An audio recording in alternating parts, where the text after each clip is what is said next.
Time from Overseas. I'm your host Faraz Darwesh. We have various different topics with us on the table. First, we will discuss US strike against Syrian regime in reaction to alleged use of chemical weapons on civilians in Syria.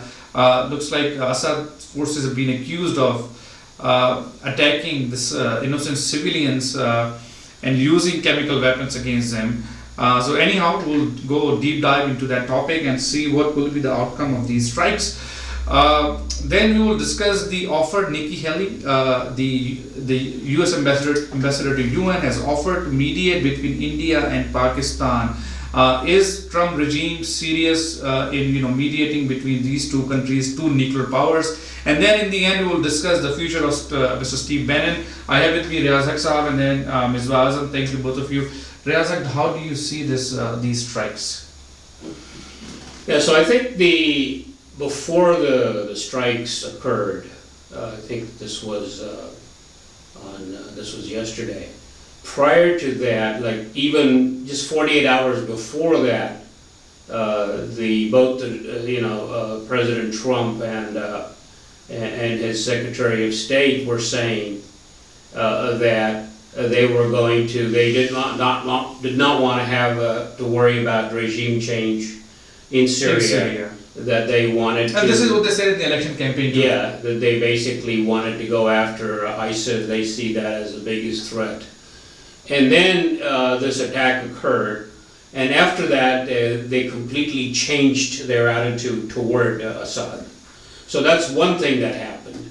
They believe that Assad used chemical weapons in violation of the International Convention against the use of such weapons. And it seems to me that President Putin and the Russians also believe, even though they're not saying that, they also believe that Assad's forces used chemical weapons.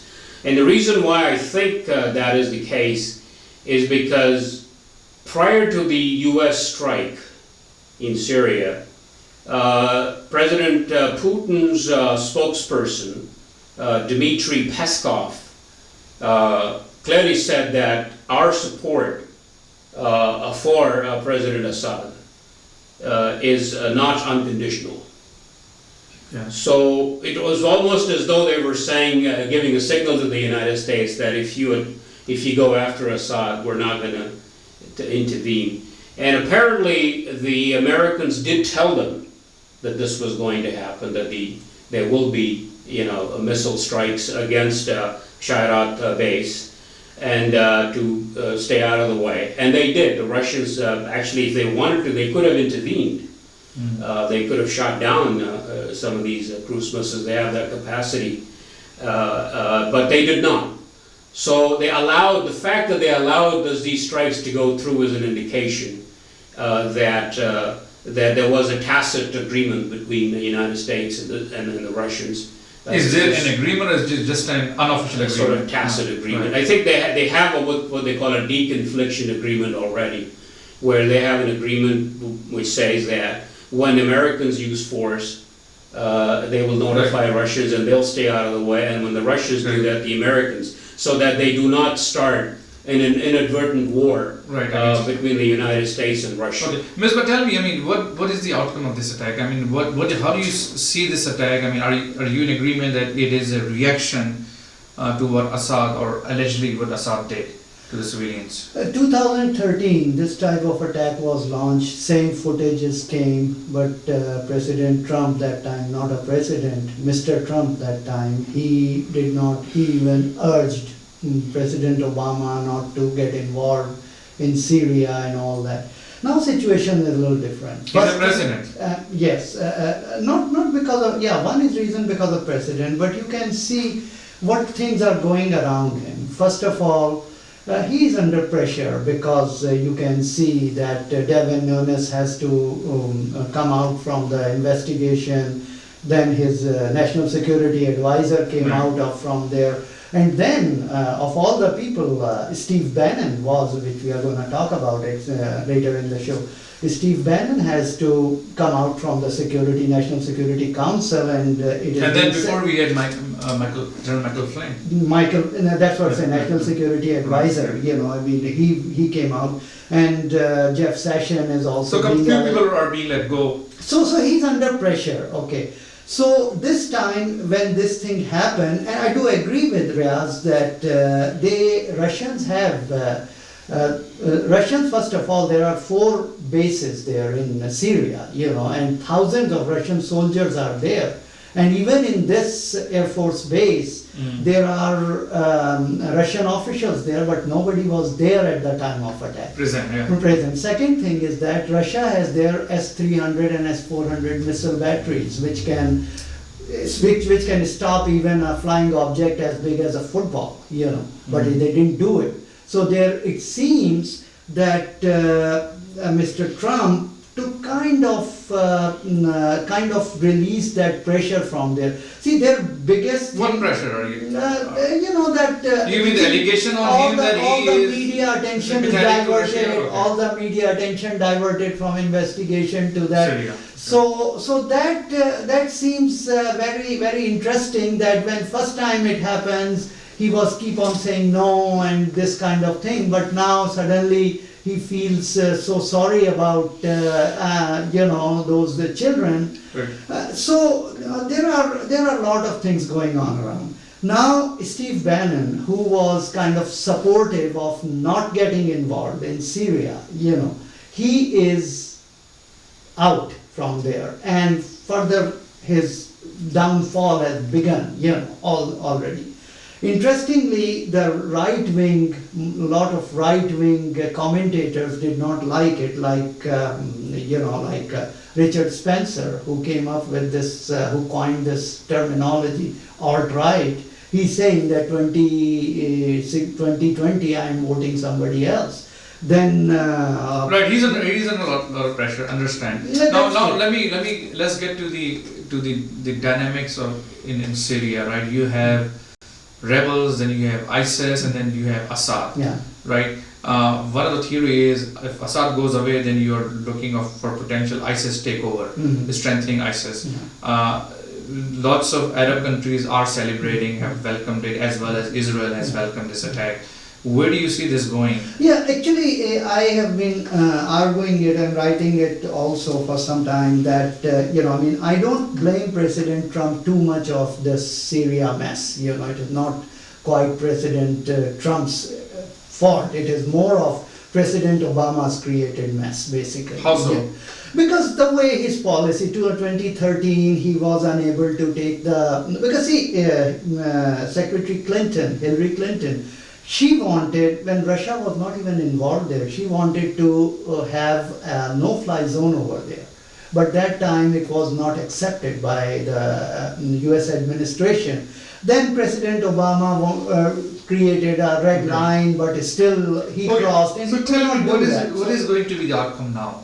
Well, outcome is that, see, there is no specific policy, and the main question is, which everybody asking, what next now? I mean, by throwing some missiles on the one Air Force base, it is just like a slap on the wrist. Okay, don't do it again. We will, because America, US, and rightly so, President Trump understands this thing, and rightly so, that he does not want to go into the rhetoric of regime change and all that. A, it is illegal from US constitutional point of view. B, if he does that, he's gonna put him in court. So basically that's what I what's see. Next? Yeah, I think that's a good question. You know, when these strikes occurred, President Trump had asked his team to give him a set of options. What is the least and what is the most that we can and should do after this chemical attack?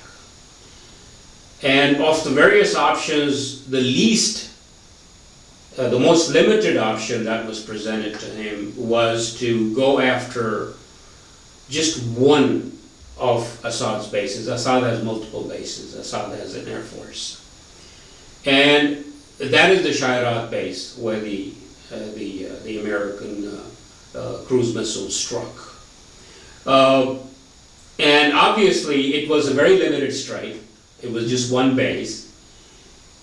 What Hillary Clinton has been arguing for a while, and again said this just prior to this attack, that the United States should take out Assad's entire air force, because he has been using this air force to drop bombs on the civilian population. He's killed a lot of people. In fact, the estimates are that about 90% plus of the people killed in Syria have been victims of bombing by the Assad regime.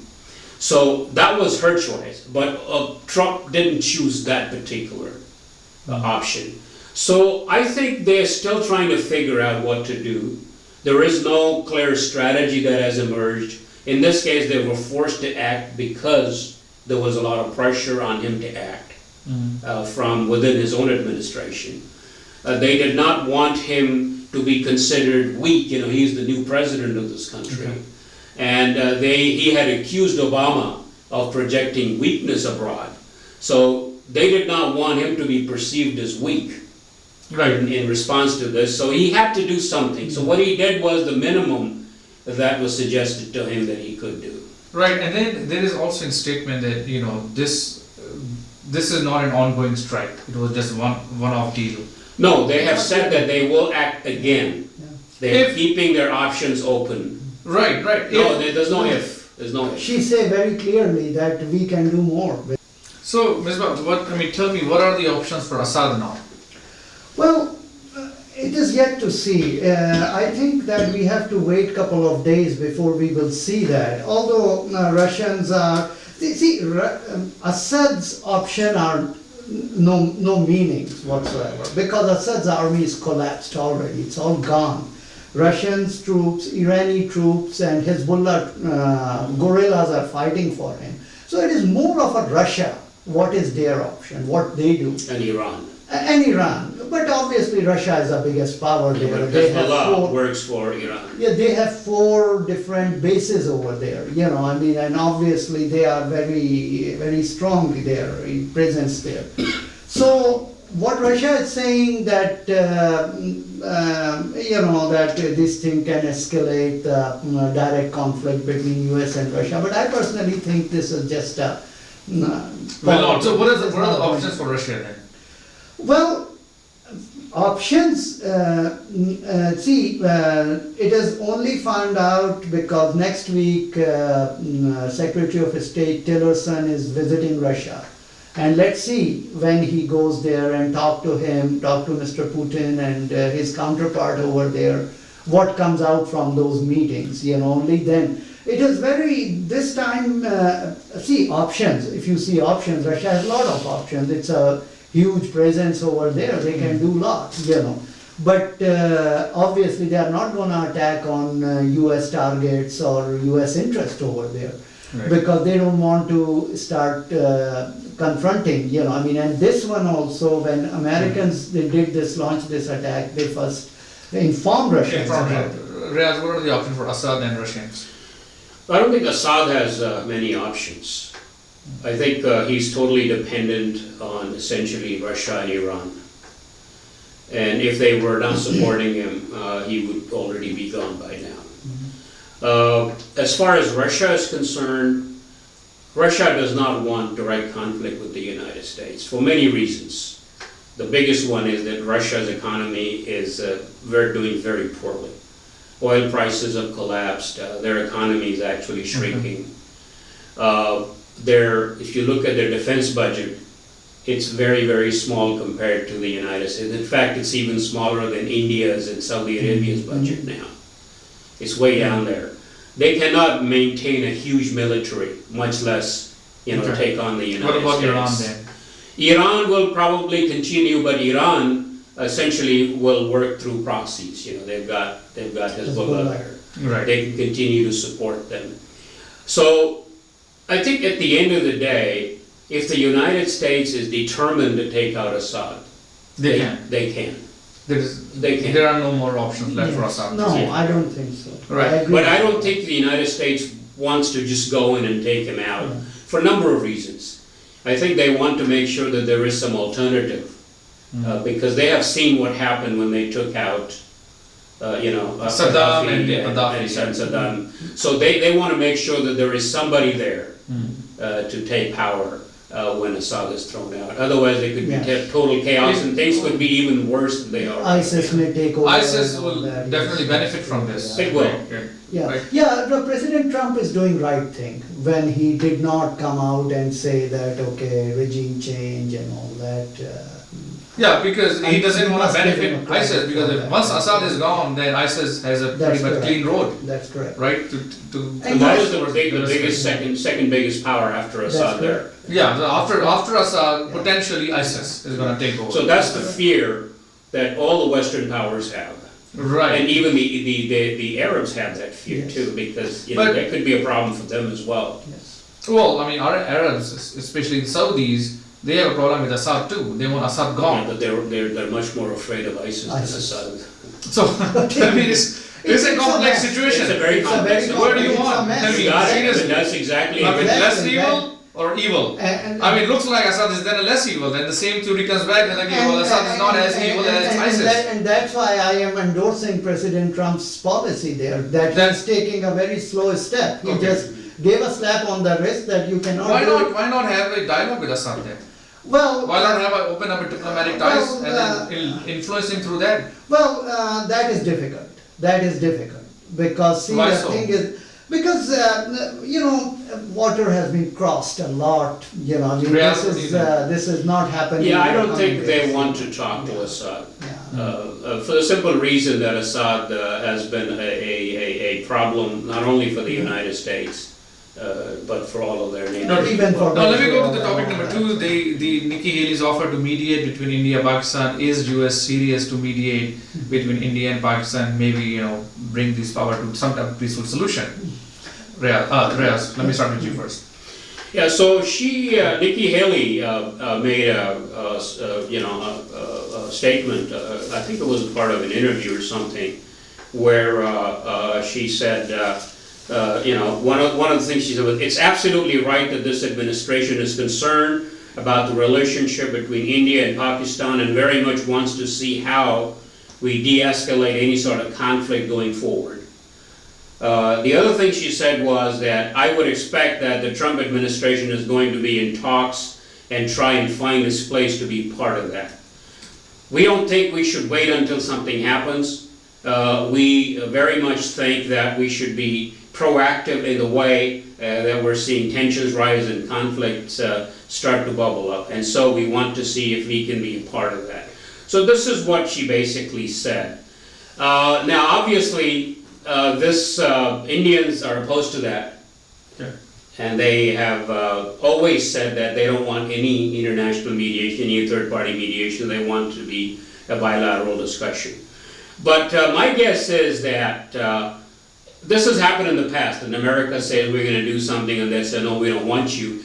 But I think the Americans are able to persuade them to start talking. They say, Both India and Pakistan. Both. well, Pakistan has always been ready to talk.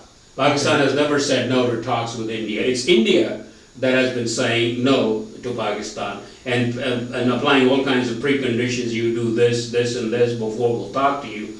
So I think they will probably pressure Modi, Prime Minister Modi, to start another round of talks. That will happen. The other important development that I think we need to be aware of is that there's a woman by the name of Lisa Curtis who co-wrote a paper suggesting what Trump administration should do with India and Pakistan, particularly Pakistan. She co-wrote a paper with Husain Haqqani. She has now been added as the director for South Asia in the National Security Council of the United States. Sure. So that is a matter of great concern for Pakistan right now. One of the things, let me tell you what kind of thing she's talking about. She wants, she's basically said things like Pakistan, that the United States should put more pressure on Pakistan. It's a down story today. And one of the things that she has said, that the United States should help isolate Pakistan. Basically, no, she didn't say that, but this is what the paper says, that we should try, instead of talking with Pakistan, we should be trying to isolate Pakistan. One of the, for example, let me just read part of the paper that was written by Haqqani and by Lisa Curtis. The objective of the Trump administration's policy toward Pakistan must be to make it more and more costly for Pakistani leaders to employ a strategy of supporting terrorist proxies to achieve regional strategic goals. There should be no ambiguity that the United States considers Pakistan's strategy of supporting terrorist proxies to achieve regional strategic advantages as a threat to U.S. interests. U.S. policy must be to pay attention to non-proliferation goals while dealing with Pakistan. Another very big part of what she says is, moving forward, the Trump administration must link policies toward Pakistan directly to U.S. objectives, especially in Afghanistan. The U.S. must find ways to limit Pakistan's ability to frustrate U.S. goals, and U.S. Should try to diplomatically isolate Pakistan as much as possible instead of getting involved. Right. And they also did. So this is just the opposite. What she's saying is the opposite of what Nikki Haley said. Right. Now, the question I have is this her speaking? Because the primary author of this paper was not Lisa Curtis.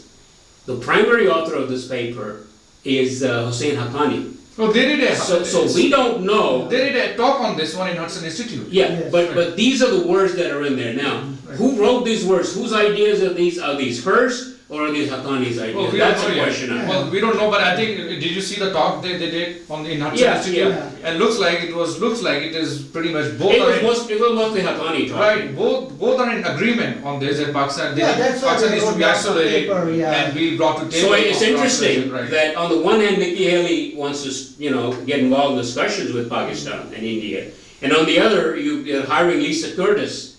Now, my guess is that she won't be as influential in this process for the simple reason that she's replacing another guy by the name of Peter Lavoie, who was in the national security, and he wasn't able to do much in this area. Misbah. See, first of all, President Trump has his personal business interest in India also, so he wouldn't want India-Pakistan go to wars and all that. So obviously things should be seen from that dimension as well.